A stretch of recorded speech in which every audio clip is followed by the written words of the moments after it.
ठीक है बच्चों, अब आ जाओ क्वेश्चन नंबर 2 में।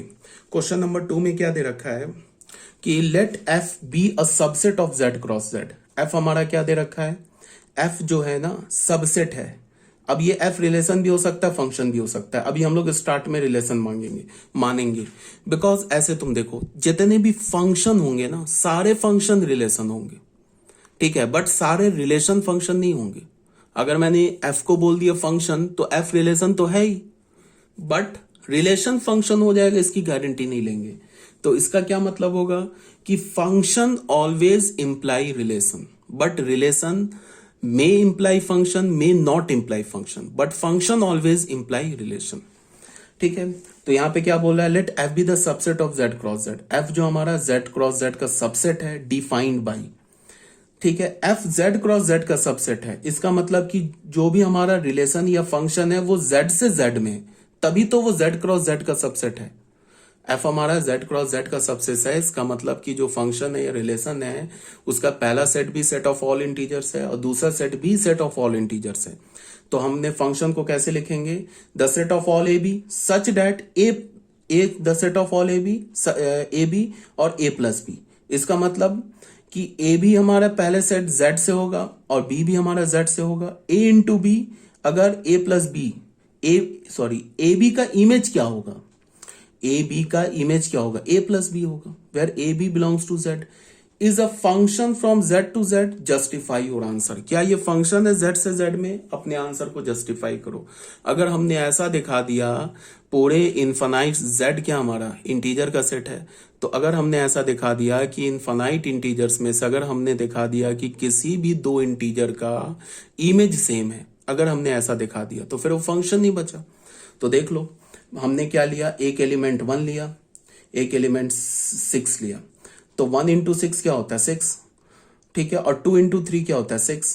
तो 6 का इमेज क्या आ रहा है 7, 6 का इमेज आएगा ना 1 प्लस 6 7, और 6 का इमेज यहां से क्या आ रहा है 5। तो 6 का इमेज 7 भी है, 6 का इमेज 5 भी है। So f is not a function from Z to Z, f is a relation from Z to Z. ठीक है, ये भी बात क्लियर हो गई होगी।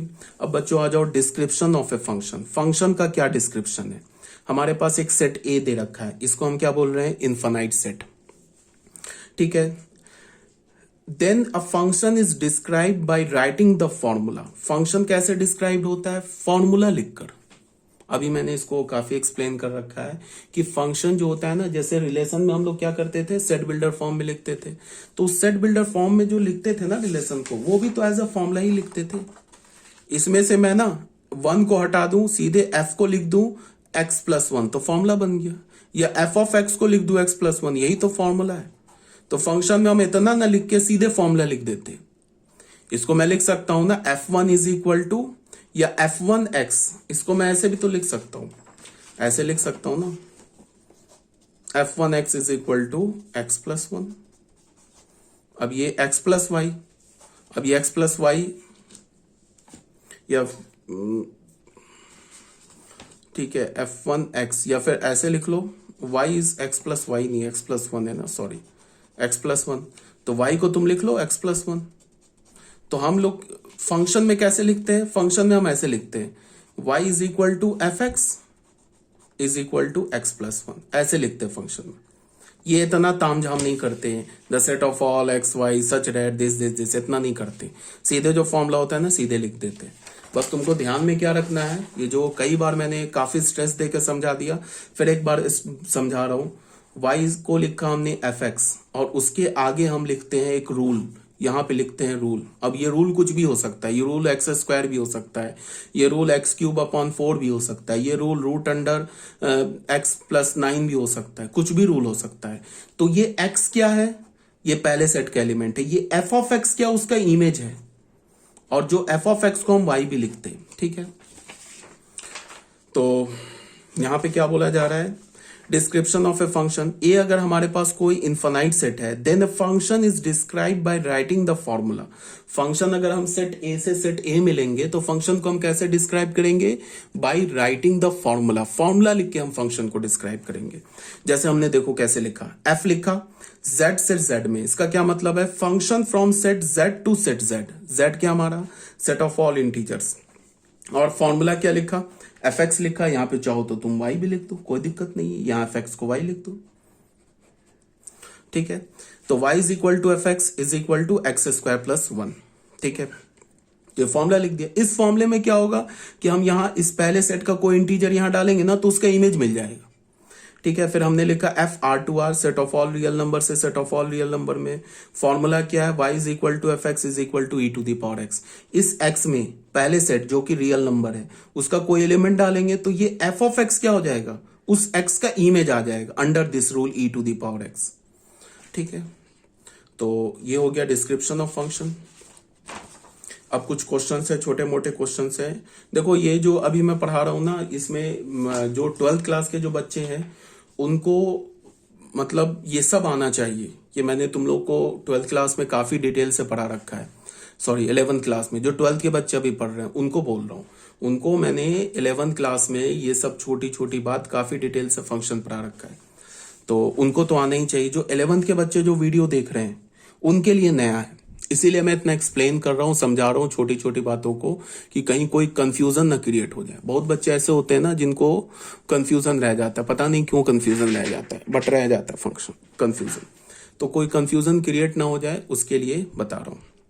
तो अब यहां पे क्या हमारे पास क्वेश्चन नंबर 1, क्वेश्चन नंबर 1 क्या हमारा, ठीक है। तुम ऐसे देखो इसको,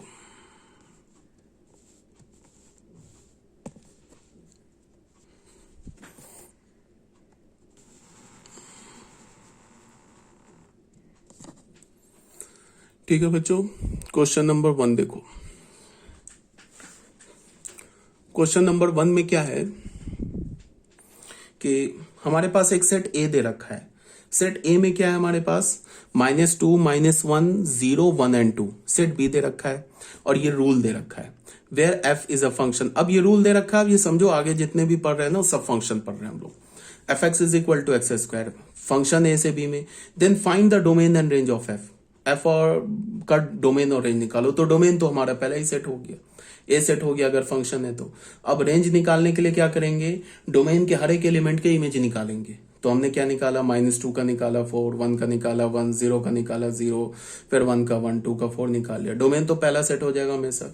रेंज में क्या क्या आ रहा है, 4 आ रहा है, 1 आ रहा है, तो 4 1, अच्छा 0 भी आ रहा है, तो ये हो गया 4 1 0। ये बी सेट का सबसेट है। बी क्या हमारा सेकेंड सेट है जिसको हम कोडोमेन बोलते हैं, ठीक है। अब क्वेश्चन नंबर 2 में क्या बोल रहा है, consider the rule F x is equal to 2x minus 3 associating element of n, 2 element of n, this rule defined a function. अच्छा क्या बोल रहा है, एक रूल दे रखा है। ये रूल कहां से है, जिसका पहला सेट भी नेचुरल नंबर है, दूसरा सेट भी नेचुरल नंबर है। तो बोल रहा है क्या ये रूल एक फंक्शन को डिफाइन करता है, ठीक है। तो अगर हमने ऐसे 2 नेचुरल नंबर खोज लिए जिसका इमेज सेम आ रहा है तो फिर वो फंक्शन नहीं होगा। देख लो, अगर हमने 1 का इमेज निकाला या फिर हमने 2 नेचुरल नंबर खोज लिए जिसका इमेज सेम, 2 नेचुरल नंबर खोज लिए, सॉरी गलत बोल दिया मैंने। अगर मैंने कोई भी एक ऐसा नेचुरल नंबर खोज लिया जिसके 2 इमेजेस आ रहे हैं तो फंक्शन नहीं होगा, पहली बात। या अगर मैंने ये देख लिया, ये प्रूफ कर दिया कि ये दिखा दिया मैंने कि नेचुरल नंबर का कोई एक ऐसा एलिमेंट है जिसका इमेज नहीं मिल रहा है, तो भी वो फंक्शन नहीं है, बिकॉज हमारा जो फंक्शन है वो नेचुरल नंबर से नेचुरल नंबर में। तो क्या बोल रहा है, सबसे पहले हमने 1 का इमेज लिया, तो 1 तो हमारा नेचुरल नंबर है ना, तो 1 का इमेज लेंगे तो x की जगह 1 डालेंगे। तो x की जगह जब 1 डाला तो y का वैल्यू हमें क्या मिला, -1। बट फंक्शन क्या है, नेचुरल नंबर से नेचुरल नंबर में। इसका मतलब कि जो इमेज आएगा वो भी इमेज भी नेचुरल नंबर होना चाहिए। तो 1 का तो हमें कोई इमेज ही नहीं मिला, तो 1 का इमेज नहीं मिला तो it is not a function. मैंने बोला ना कि अगर फंक्शन है तो पहले सेट के हर एक एलिमेंट का इमेज आना चाहिए।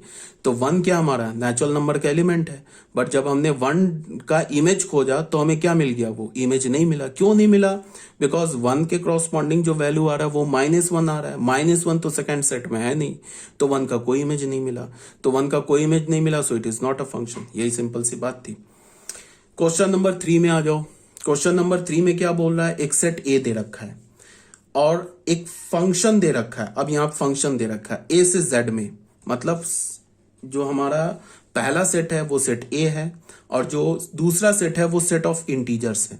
Be given by F x, ये रूल दे रखा है। तो बोल रहा है कि रेंज निकालो। अब फिर यहां पे क्या बोल रहा है, pre image of 6 minus 3 and 5 निकालो। इमेज नहीं बोल रहा है, प्री इमेज बोल रहा है। ठीक है, प्री इमेज का क्या मतलब है कि y का वैल्यू गिवन है, अब तुमसे x का वैल्यू पूछ रहा है क्या है। और हम लोग क्या करते थे, इमेज निकालने के लिए क्या करते थे, x का वैल्यू हमें गिवन होता था पहले सेट से और उसके क्रॉसपॉन्डिंग हम y का वैल्यू निकालते थे दूसरे सेट से। ठीक है, तो फंक्शन हमारा सेट a से सेट z में है। तो शुरू हो गए। तो सबसे पहले बोला रेंज निकालना, तो रेंज कैसे निकलेगा, तो रेंज निकालने के लिए हमें ए सेट के हर एक एलिमेंट का क्या निकालना होगा, इमेज निकालना होगा। तो -2 का इमेज निकालेंगे तो क्या होगा, माइनस एक्स की जगह क्या डाला यहाँ पे हमने -2, तो यहाँ भी एक्स की जगह -2 डालो, यहाँ भी एक्स की जगह -2 डालो।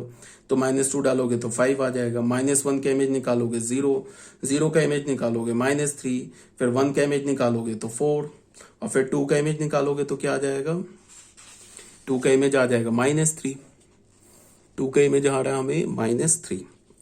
ठीक है, तो ये हमने लिख दिया फंक्शन को ऑर्डर्ड पेयर में, ये हो गया हमारा फंक्शन। अब अगर रेंज की बात होगी तो रेंज के लिए क्या करो, हर एक ऑर्डर्ड पेयर के पास जाओ, उसका सेकंड एलिमेंट का सेट बना दो, तो वो रेंज हो गया। रेंज हो गया, क्या हो गया, 5 0 -3 4। ठीक है, तो ये रेंज जो है ये हमारा सबसेट है z का, सेकंड सेट का होता है सबसेट हो गया z का। z क्या हमारा कोडोमेन है। तो ये हो गया हमारा पहला क्वेश्चन सॉल्व। दूसरे में क्या बोला है, प्री इमेज ऑफ 6 -3 एंड 5। 6 -3 और 5 का प्री इमेज निकालो, मतलब ये 6 क्या गिवन है, y गिवन है और हमसे बोल रहा है x निकालो। ठीक है, तो उसके लिए क्या बोला, हमने मान लिया कि let x be the pre image of 6। हमने मान लिया कि x जो है ना वो 6 का प्री इमेज है। तो इसका मतलब क्या है, फंक्शन में x रखेंगे तो 6 आ जाएगा। जैसा अगर मैं बोलूं ना कि 1 का प्री इमेज, 1 का इमेज 2 है, तो फंक्शन में 1 रखेंगे तो 2 आ जाएगा। अगर मैंने बोला कि 3 का इमेज 5 है, तो फंक्शन में 3 रखेंगे तो 5 आ जाएगा। तो हमने 6 का प्री इमेज क्या मान लिया, x, तो फंक्शन में x रखेंगे तो 6 आ जाएगा। तो देखो f ऑफ x किसके इक्वल हो जाएगा, 6 के। अब f ऑफ x का फॉर्मूला क्या दे रखा है, ये क्वाड्रेटिक दे रखा है, यहां डाला 6 के इक्वल है। क्वाड्रेटिक को सॉल्व जब हमने किया तो हमें क्या मिल गया, x का वैल्यू 1 ± √10। तो x की वैल्यू हमें क्या मिली, 1 ± √10। और ये x कहां से आएगा, ये तो फर्स्ट सेट से आएगा। बट फर्स्ट सेट में देख लो ऐसा तो कोई एलिमेंट ही नहीं है, ऐसा तो कोई एलिमेंट ही नहीं है। फर्स्ट सेट का तो एलिमेंट -2 -1 0 1 2 है। इसका क्या मतलब हुआ, इसका ये मतलब हुआ कि 6 का कोई प्री इमेज एग्जिस्ट नहीं करेगा। तो तुरंत कोई जो उसमें होशियार बच्चा होगा बोलेगा कि अरे ये तो फंक्शन ही नहीं है। तो फिर उसको मैं बोलूंगा कि कहाँ मैंने बोला है कि सेकंड सेट के हर एक एलिमेंट का प्री इमेज एग्जिस्ट करना चाहिए, तो मैंने बोला ही नहीं है। फंक्शन के लिए मैंने क्या बोला कि फर्स्ट सेट के हर एक एलिमेंट का इमेज आना चाहिए। सेकंड सेट का तो कोई एलिमेंट छूट भी सकता है जिसका कोई प्री इमेज ना हो, ठीक है ना।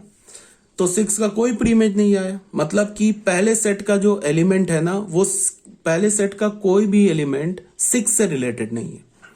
ठीक है, आगे बात समझ में। फिर क्या बोल रहा है, -3 का प्री इमेज निकालो। तो फिर हमने मान लिया कि -3 का प्री इमेज x है, तो f ऑफ x क्या होगा, -3। तो f ऑफ x को -3 के इक्वल रखा, फिर ये क्वाड्रेटिक आ गया, -3 हो गया। यहां से क्या मिल गया हमें, 0,2। तो इसका क्या हुआ कि -3 के 2 प्री इमेजेस आ गए, एक तो 0 और 2। तो फिर इसमें कोई बच्चे को प्रॉब्लम होगा कि 2 कैसे आ गए, तब तो ये फंक्शन ही नहीं है। अरे प्री इमेज 2 आ सकता है, प्री इमेज तो एक एलिमेंट का 1000 भी आ सकता है, तो भी वो फंक्शन हो जाएगा, बट इमेज एक आएगा, यूनिक आना चाहिए। तो -3 क्या हो गया, -3 के करस्पॉन्डिंग प्री इमेज 0,2 आ गया। इसका क्या मतलब है कि जो सेट ए है ना, ये सेट ए, इसका 0, ये 0 किससे रिलेटेड है, -3 से। ये तो -3 तो सेकंड सेट में होगा ना, तो 0 भी -3 से रिलेटेड है और 2 भी जो है वो भी -3 से रिलेटेड है अंडर द फंक्शन है। ठीक है, फिर हमने क्या किया, 5 का बोला प्री इमेज निकालो, फिर fx को 5 के इक्वल किया। तो fx को जब हमने 5 के इक्वल किया तो फिर ये क्वाड्रेटिक आ गया, तो यहां से हमें क्वाड्रेटिक का वैल्यू क्या मिला, 4 एंड -2। ठीक है, तो 4 जो है ना वो सेट ए का तो एलिमेंट है नहीं, देख लो 4 तो सेट ए का एलिमेंट नहीं है। प्री इमेज जो आएगा वो तो सेट ए में से आएगा ना, तो 4 तो है नहीं। -2 है, तो इसका क्या मतलब हो गया कि 5 का प्री इमेज -2 हो गया। ठीक है, इसका मतलब कि -2 का इमेज 5 हो गया। बहुत बोल दिया। प्री इमेज ऑफ 5 इज -2, तो ये तो बात आ गई समझ में। अब आ जाओ बच्चों इक्वल फंक्शंस। इक्वल फंक्शन हम किसे बोलते हैं? देखो दो फंक्शन इक्वल कब होता है? जब पहला सेट इक्वल हो दोनों फंक्शन का, दूसरा सेट इक्वल हो दोनों फंक्शन का। और बात को सुनो, मैंने बोला कि एक फंक्शन एफ ले लिया और एक फंक्शन जी ले लिया। जनरली फंक्शन को एफ, जी, एच, फाई, साई इस सब से रिप्रेजेंट करते हैं। तो एक फंक्शन मैंने एफ ले लिया, दूसरा फंक्शन मैंने जी ले लिया। तो मैं क्या बोल रहा हूं कि एफ फंक्शन और जी फंक्शन इक्वल कब होगा? पहला कंडीशन, एफ फंक्शन का डोमेन और जी फंक्शन का डोमेन इक्वल होना चाहिए। मतलब क्या है कि पहला सेट दोनों फंक्शन का सेम होना चाहिए। फिर दूसरा कंडीशन, पहले सेट का एफ फंक्शन का कोडोमेन और जी फंक्शन का कोडोमेन इक्वल होना चाहिए। मतलब क्या है कि दोनों फंक्शन का दूसरा सेट भी इक्वल होना चाहिए। ये इतना सफिशिएंट नहीं है फंक्शन को इक्वल करने के लिए, इतना सफिशिएंट नहीं है। अब तीसरा कंडीशन बोल रहा हूं, इसको सुनो। पहले फंक्शन का जो डोमेन है वो तो इक्वल होगा ही, और डोमेन का एलिमेंट, जो डोमेन का पहले सेट के जो डोमेन का के जो एलिमेंट का इमेज आ रहा है वो क्रॉसपॉन्डिंग इमेज भी सेम होना चाहिए। क्रॉसपॉन्डिंग इमेज सेम होना चाहिए, इसका क्या मतलब है कि मान लो कि पहले सेट का एक एलिमेंट है 1, उसका इमेज आ रहा है 2 एफ फंक्शन से, और जी फंक्शन में 1 का इमेज आ रहा है 3, तो फिर वो फंक्शन इक्वल नहीं होगा। मतलब कि पहले सेट के जितने भी एलिमेंट्स हैं उनका इमेज भी इक्वल आना चाहिए, तब जाके फंक्शन इक्वल होगा। मान लो हमारे पास एफ फंक्शन है, जी फंक्शन है, दोनों का डोमेन को डोमेन बराबर है, तो जाके फंक्शन इक्वल नहीं होगा। मान लो कि एफ फंक्शन में ए सेट का एलिमेंट है, मान लो 5 का इमेज आ रहा है 4 एफ फंक्शन से, और ए सेट का एलिमेंट है 5 और उसका इमेज आ रहा है 6 जी फंक्शन से।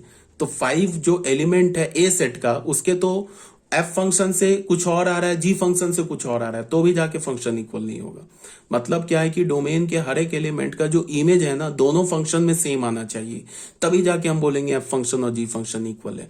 पहला कंडीशन डोमेन सेम, दूसरा कंडीशन कोडोमेन सेम, तीसरा कंडीशन कि डोमेन के हर एक एलिमेंट का जो इमेज होगा under both the functions should be same, तब जाके फंक्शन इक्वल होगा। इसी बात को लिखा हुआ है, two functions F and ji are said to be equal if domain of F is equal to domain of जी।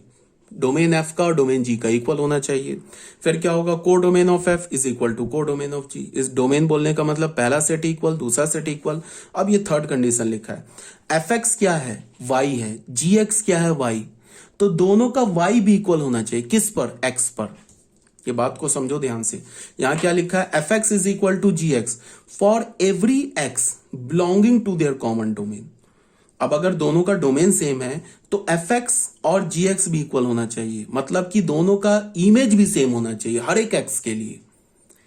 पहले सेट के लिए एफ से जो इमेज आएगा वही इमेज जी से भी आना चाहिए हर एक एलिमेंट के लिए, तभी जाके फंक्शन क्या होगा, इक्वल होगा। तो F x is equal to ji x for every x belonging to their common domain. If two function f and ji are equal then we write f is equal to g. अगर दो function equal होगा तो हम क्या बोलेंगे, F को जी के equal लिखेंगे। क्वेश्चन नंबर 1 में आ जाओ। सेट ए दे रखा है, सेट बी दे रखा है, एक फंक्शन ए से बी में है, क्या है, ये फंक्शन गिवन है। दूसरा फंक्शन भी ए से बी में है, क्या है, ये फंक्शन गिवन है। Then find whether f is equal to g और नॉट। ठीक है, तो एफ भी फंक्शन ए से बी में है, जी भी फंक्शन ए से बी में है, तो दोनों फंक्शन का पहला सेट इक्वल हो गया, दोनों फंक्शन का दूसरा सेट इक्वल हो गया। इतना सफिशिएंट नहीं है, दोनों फंक्शन को इक्वल बोलने के लिए इतना सफिशिएंट नहीं है। अब हमें देखना होगा कि एफ फंक्शन से जो ए का जो इमेज आ रहा है और जी फंक्शन से जो ए के क्रॉसपॉन्डिंग एलिमेंट्स का इमेज आ रहा है, क्या वो इमेज भी सेम है। अगर इमेज भी सेम हो गया तब तो फंक्शन होगा, इमेज सेम नहीं हुआ फंक्शन नहीं होगा। तो देखो डोमेन एफ डोमेन जी, डोमेन को डोमेन एफ को डोमेन जी। ठीक है, अब F1 क्या आएगा अंडर दिस फंक्शन, क्या आएगा, यहां 1 डालेंगे तो क्या आ जाएगा 3, और 1 का इमेज जी फंक्शन से क्या आएगा, यहां 1 डालो तो भी 3 आ गया। तो 1 का इमेज एफ फंक्शन से निकाला, 1 का इमेज जी फंक्शन से निकाला, इक्वल आ गया। ठीक है, अब 2 का निकालते हैं।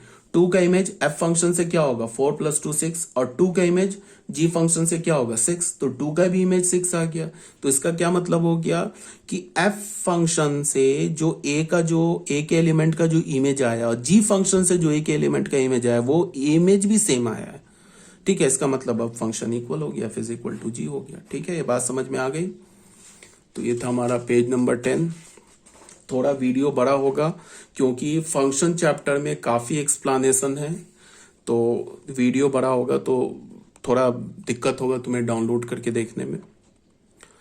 हाँ, एक बात है कि मैं ना आप लोगों को ये क्या बोलता हूँ, यूट्यूब पे मैं जितने भी वीडियो आपको सेंड करता हूँ ना, उन सारे वीडियोस को मैं अपने यूट्यूब चैनल पे अपलोड कर देता हूँ। तो मान लो किसी बच्चे के पास अगर कोई वीडियो लेक्चर मिसिंग है तो तुम मेरे यूट्यूब चैनल पे भी जाके क्या कर सकते हो, वीडियो देख सकते हो। वो उसमें मैंने प्लेलिस्ट बना रखा है, प्लेलिस्ट में जाओगे, जिस चैप्टर का तुम्हें देखना है क्लिक करोगे खुल जाएगा। तो इसको थोड़ा ध्यान में रखना। अगर मान लो कि तुम्हारे पास कोई वीडियो मिसिंग है, या फिर अगर तुम्हें प्रॉब्लम आ रही है कि बहुत सारे वीडियोस आ रहे हैं, तुम्हारा स्टोर नहीं कर पा रहे हो, तुम्हारा मोबाइल फुल हो गया, या फिर तुम्हारे पास एक्सटर्नल हार्ड डिस्क नहीं है जिसमें तुम स्टोर नहीं कर पा रहे, तो कोई टेंशन नहीं लेना है। पीडीएफ के लिए तो कोई बहुत बड़ा साइज होता नहीं, एक पीडीएफ 2-4 MB का होता है, तो पीडीएफ तो स्टोर कर सकते हो। ठीक है, उसके बाद भी अगर तुमने पीडीएफ, मैंने क्या बोल रखा है कि तुम्हें पीडीएफ के लिए एक नोटबुक बनानी है जिसपे तुम पीडीएफ लिखोगे। अगर तुमने पीडीएफ कॉपी कर रहे हो, मेरी बात मान के, अगर तुम पीडीएफ 11th क्लास के बच्चों के लिए स्पेशली बोल रहा हूँ, 12th वाले बच्चे अगर पीडीएफ नहीं भी कॉपी करें, क्योंकि 12th वाले बच्चे मैच्योर हो जाते हैं, 11th क्लास के जो बच्चे होते हैं उनके लिए स्पेशली बोल रहा हूँ, बेटा पीडीएफ को लिखो, एक नोटबुक में लिखोगे बहुत फायदा होगा। वीडियो है ना, मूवी की तरह देखोगे कुछ नहीं सीखोगे।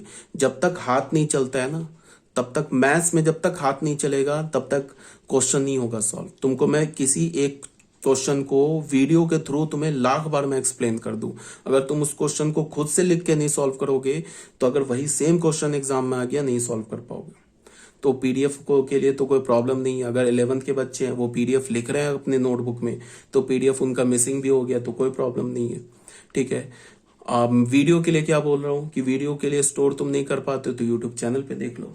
और अगर तुम्हारा कोई पीडीएफ और या वीडियो मिस हो गया है तो तुम जब हमारी क्लास होती है ऑनलाइन उस समय बता दो, मैं तुम्हें तुरंत सेंड कर दूंगा, क्योंकि मेरे पास मेरे लैपटॉप पे सब रहता है, जितने पीडीएफ और वीडियोस हैं। मुझे कुछ नहीं करना, अगर मेरे पास एक तो ओरिजिनल फॉर्म में भी वीडियो है, अगर मुझे कुछ करना नहीं, यूट्यूब से डाउनलोड करूंगा 2 मिनट में, 1 मिनट भी नहीं लगेगा, डाउनलोड करूंगा तुम्हें 30 सेकंड में सेंड कर दूंगा।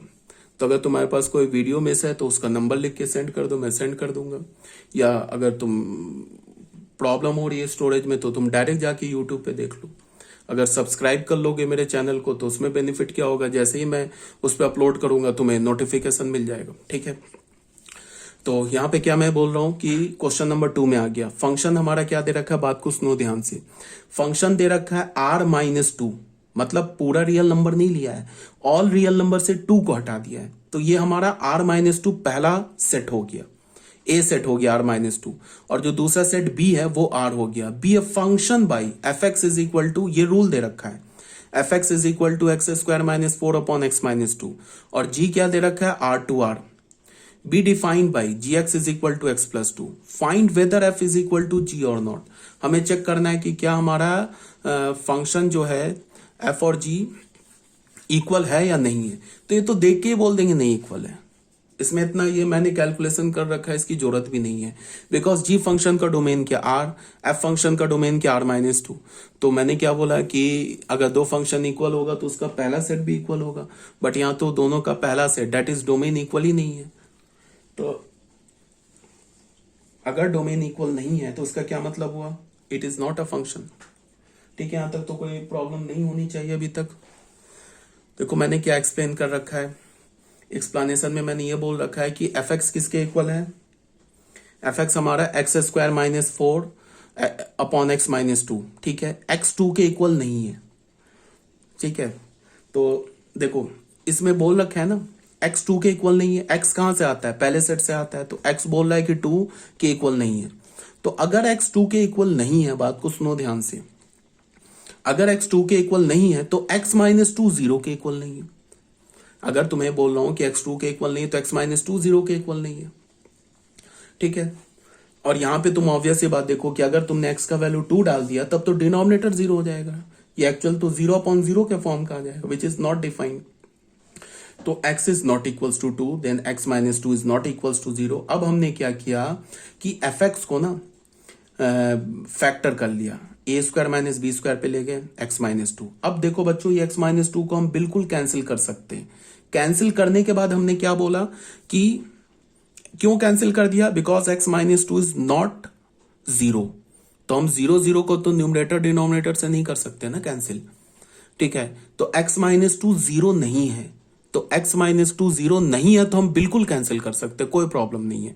तो हमने कैंसिल कर दिया, तो हमें क्या मिल गया, F x is equal to X plus two. अब देखो कुछ बच्चे यहां पे क्या बोलेंगे, ऐसे बोलेंगे,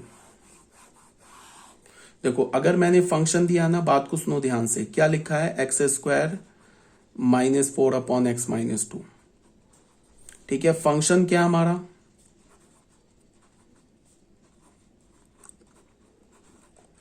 आर माइनस टू से आर में, ठीक है। तो ऑब्वियस सी बात है आर माइनस टू ही होगा, बिकॉज अगर टू डाल देंगे तो ये तो डिफाइंड ही नहीं होगा, ठीक है। अब मैंने क्या बोला, यहां पे एफ एक्स को लिखा x square minus four upon X minus to, और यहां पे मैंने क्या बोल दिया है कि एक्स जो है वो टू के इक्वल नहीं है, implies x minus to zero के इक्वल नहीं है, ठीक है।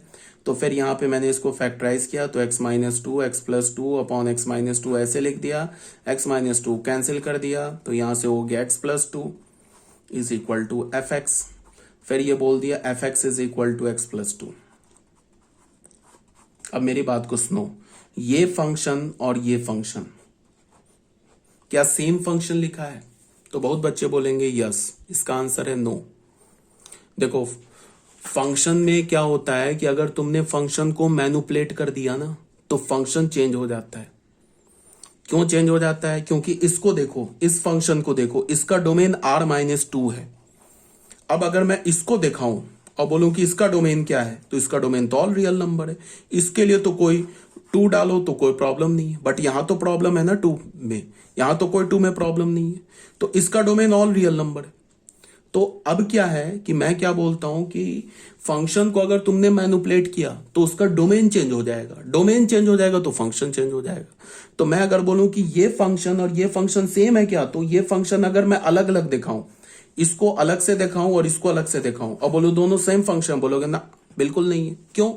बिकॉज इसके डोमेन में तो टू नहीं है, इसके डोमेन में तो टू है, तो ये फंक्शन सेम नहीं है। लेकिन फिर कुछ बच्चा बोलेगा कि इसी फंक्शन से तो इस फंक्शन को हमने डिराइव किया, तो हमने डिराइव किया लेकिन उसमें हमने क्या बोल दिया, स्टार्टिंग में ही बोल दिया कि x माइनस टू जीरो नहीं है, इसका मतलब x टू नहीं है, हमने स्टार्टिंग में बोल दिया। तो अगर मैं इस फंक्शन और इस फंक्शन को सेम रखता हूं तो यहां मुझे लिखना होगा कि x टू के इक्वल नहीं है, यहां भी इसी कंडीशन को लेके चलना होगा। ये नहीं कि अब इसको देख के बोल देंगे कि x टू के इक्वल है, फिर गलत हो जाएगा। अगर मुझे इस फंक्शन और इस फंक्शन को इक्वल रखना है तो यहां भी मुझे x को टू नहीं कंसीडर करना होगा, यहां भी मैं x को टू कंसीडर नहीं कर सकता हूं, ठीक है। अब अगर मैंने लिखा F x is equal to X plus two and X is not equal to two, तो फिर ये फंक्शन और ये फंक्शन सेम है, अभी कोई दिक्कत नहीं है, सेम है। बट मैंने अगर अलग अलग दिखाया, ये फंक्शन दिखाया, ऐसे मैंने बोला कि बताओ कि ये function F x is equal to x square minus four upon X minus two, and एक ये फंक्शन ले लिया F x is equal to X plus two, क्या ये सेम फंक्शन? तुम बोलोगे नहीं, ये और ये सही तो लिखा है, ये फंक्शन सेम नहीं है, अलग अलग फंक्शन, दो these are different functions, because इसका डोमेन अलग है, तो डोमेन अलग है तो फंक्शन सेम नहीं होगा, अलग अलग फंक्शन हो गया। बट अगर मुझे इस दोनों फंक्शन को इक्वल रखना है तो यहां भी मुझे बोलना होगा X is not equals to two, और यहां भी बोलना होगा X is not equals to two. इसका मतलब क्या है कि जब हम फंक्शन को मैनिपुलेट करते हैं ना तो उसका डोमेन चेंज हो जाता है। अगर मैंने बोला कि फंक्शन लिया और जब हम मैनिपुलेट करेंगे, जो कंडीशन इनिशियल कंडीशन लगाएंगे ना वही कंडीशन को हमें एंड तक लेके चलना पड़ेगा।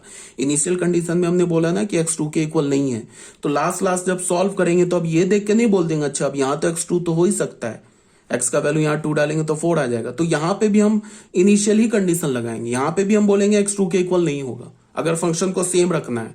अगर मैंने इसको देख के बोल दिया एक्स टू के इक्वल है तब तो ये दोनों ही फंक्शन अलग हो गया, ठीक है। यहां तक आ रही होगी बात समझ में मैं क्या बोलना चाह रहा हूं। तो एफ एक्स क्या हो गया, यहां पे देखो सेम कंडीशन लेके चले X not equals to two, तो एफ एक्स जी एक्स के इक्वल है for all X not equals to two, तो ठीक है। हाँ यहां पे क्या बोला जा रहा है, ये स्टेटमेंट देखो इंपॉर्टेंट है, क्या बोला जा रहा है कि एफ एक्स और जी एक्स इक्वल तो होगा, कब होगा, जब एक्स 2 के इक्वल नहीं होगा। एक बात देखो यहां पे क्या है, छोटी छोटी बात है, इसको थोड़ा सा ना देख लो ध्यान से।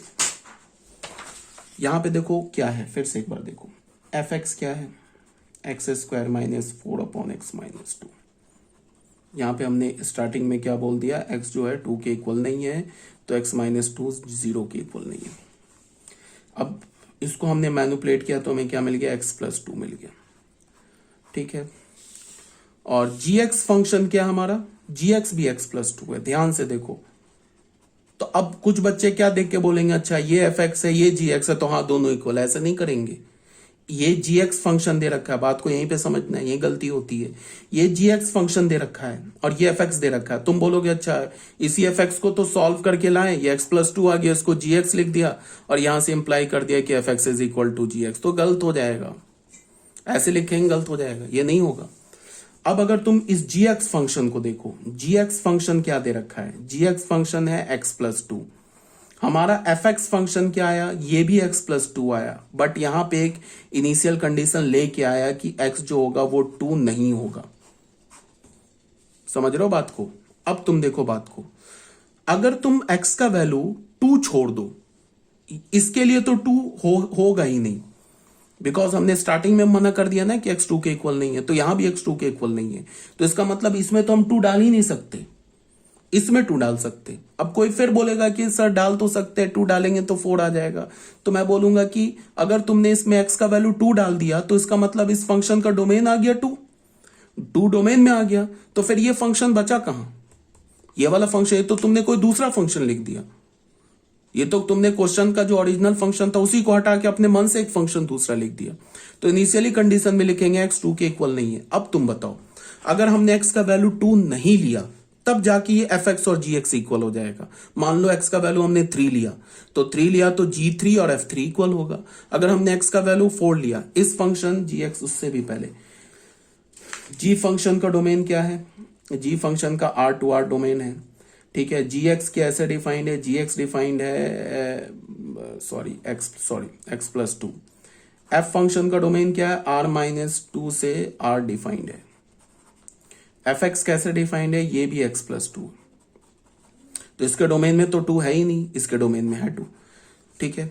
तो अब मैं ये बोल रहा हूं कि अगर तुम 2 को छोड़कर बाकी कोई भी एलिमेंट उठा लो, उसमें उसका इमेज सेम आएगा, f और g से दोनों से सेम आएगा। अगर मैंने x का वैल्यू 3 लिया तो g3 और f3 सेम आएगा। अगर मैंने x का वैल्यू 4 लिया तो g4 और f4 सेम आएगा। बट अगर हमने x का वैल्यू 2 लिया तो यहां पे तो g2 तो 4 आ जाएगा, बट यहां पे f2 डिफाइन नहीं होगा, इसमें नहीं डालेंगे हम, यहां डालेंगे ओरिजिनल जो है, f2 डिफाइन नहीं होगा। तो मैं क्या लिख सकता हूं कि fx जो है ना ये gx के इक्वल होगा, कब के लिए इक्वल होगा, for all x belongs to R-2। 2 को छोड़कर अगर हम बाकी कोई भी डालें तो फिर fx और gx इक्वल हो जाएगा, ठीक है। But x is equal to 2 पर तो fx डिफाइंड ही नहीं है, gx डिफाइंड है, तो फंक्शन तो इक्वल नहीं होगा। हाँ, अब अगर मैं g फंक्शन का भी डोमेन ले लू ना, f से क्या लिख रहा हूं मैं, अगर g फंक्शन का भी मैं डोमेन ले लू ना, R-2 से 2 ले लू, R ले लू, इसका भी डोमेन ले लू ये, और f फंक्शन का भी डोमेन अगर मैंने R-2 से R ले लू, तब जाके फिर fx और gx इक्वल हो जाएगा। अगर मैं g फंक्शन के डोमेन से भी 2 हटा दूं ना, तब fx और gx इक्वल हो जाएगा, ठीक है। वो समझ में आ रहा होगा। तो यहाँ पे ये बोल रहा है but fx and gx are have different domain, fx और gx का क्या है, डिफरेंट डोमेन है। तो डोमेन ऑफ f क्या लिखा, R-2, डोमेन ऑफ g क्या लिखा, f is not equals to g। यहाँ पे ये क्या लिखा हुआ है उसको मैंने एक्सप्लेन कर दिया है। ये बात fx और gx इक्वल तो है, बट किसके लिए इक्वल है, 2 को छोड़ के बाकी के लिए इक्वल है। तो अगर मैंने g फंक्शन के डोमेन से भी 2 हटा दूं ना, तो f और g का डोमेन भी इक्वल हो जाएगा, कोडोमेन भी इक्वल हो जाएगा, और फॉर्मूला भी इक्वल हो जाएगा, तो फिर जाके f फंक्शन और g फंक्शन इक्वल हो जाएगा। इस केस में f और g फंक्शन क्यों नहीं इक्वल है, बिकॉज f का और g का डोमेन अलग अलग है। देखने में f फंक्शन को हमने सॉल्व किया तो वो g फंक्शन के इक्वल आ रहा है देखने में, बट एफ फंक्शन के डोमेन में 2 नहीं है, जी फंक्शन के डोमेन में 2 है, तो डोमेन अलग अलग है तो फंक्शन इक्वल नहीं होगा। 2 को छोड़कर बाकी सारे एलिमेंट पर एफ एक्स का वैल्यू और जी एक्स का वैल्यू इक्वल आएगा। अगर हमने जी के फंक्शन से भी 2 हटा दिया तो फिर एफ और फंक्शन और जी फंक्शन इक्वल आ जाएगा। ठीक है,